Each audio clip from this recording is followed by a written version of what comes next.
আমরা ফ্রেশার্সরা বিশ্বাস রেখেছিলাম যে আপনি সিংহাসনে বসলে আমাদের যে দাবি দাওয়া সেগুলো নিশ্চয়ই পূরণ হবে।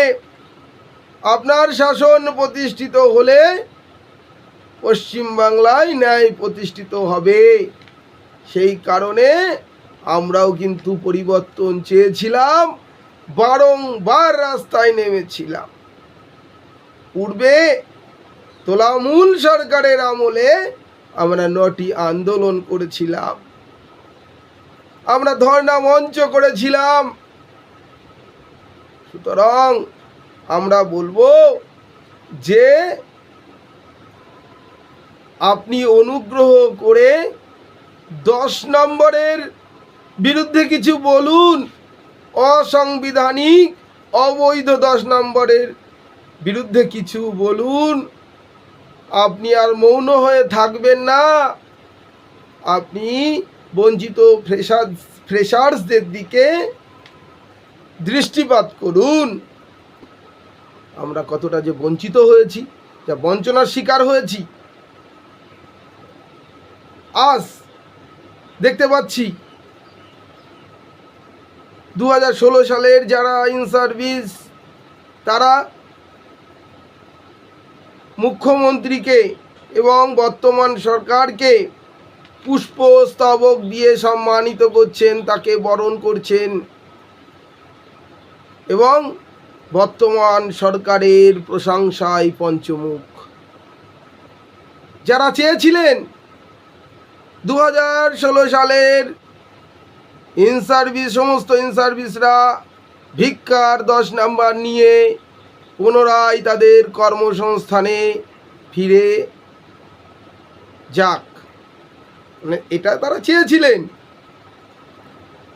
তার জন্যই তারা চেয়েছিলেন পূর্বতন তোলামূল সরকারকে ফিরিয়ে আনতে, তাদের হয়ে প্রচার করেছিলেন, যেটা প্রমাণিত সত্য। আমরা ফ্রেশাররা 9টি আন্দোলন করেছি। তারা কটি আন্দোলন করেছে পূর্বতন সরকারকে উচ্ছেদ করতে? তাদের কতটা ভূমিকা ছিল? তারা চেয়েছিল যে তোলাবাজ সরকার ফিরে আসুক। তাই মাননীয় মুখ্যমন্ত্রীর কাছে আমি এই বার্তা দিতে চাই যে আমরা ফ্রেশাররা পূর্বতন তোলাবাজ সরকারের অবসান ঘটানোর নেপথ্যে বড় ভূমিকা পালন করেছি। আজ যারা বড় বড় কথা বলছে,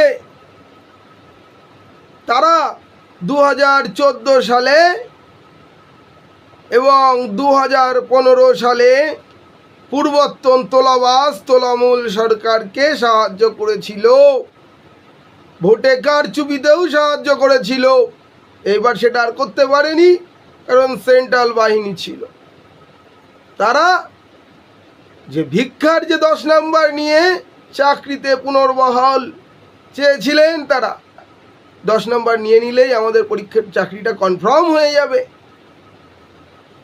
আসলে এই পরীক্ষাটা ছিল একটা নাটক, তাদের কাছে একটা প্রমোশন।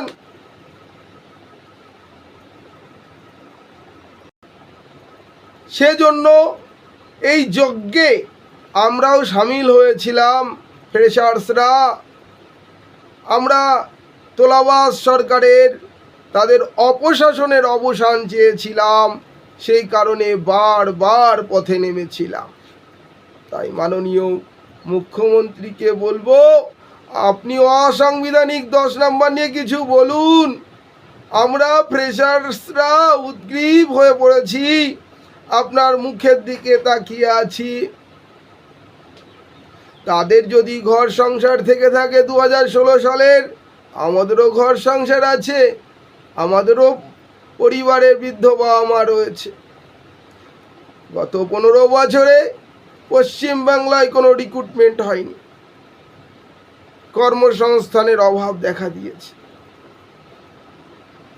আমরাও তো বঞ্চিত, দীর্ঘ 15 বছর বঞ্চিত। সুতরাং আমি বলবো ফ্রেশার্সদের পক্ষ থেকে, ফ্রেশার্সদের হয়ে মাননীয় মুখ্যমন্ত্রী দয়া করে আপনি আমাদের দিকে দৃষ্টিপাত করুন। নমস্কার, আপনি ভালো থাকুন, সুস্থ থাকুন এবং আপনার মৌনতা কাটিয়ে আপনি এসএসসি সংক্রান্ত কিছু মন্তব্য করুন। আমরা ফ্রেশার্সরা আপনার মুখের দিকে তাকিয়ে আছি। আশা করি আপনি ভালো কিছু করবেন। ভালো থাকবেন।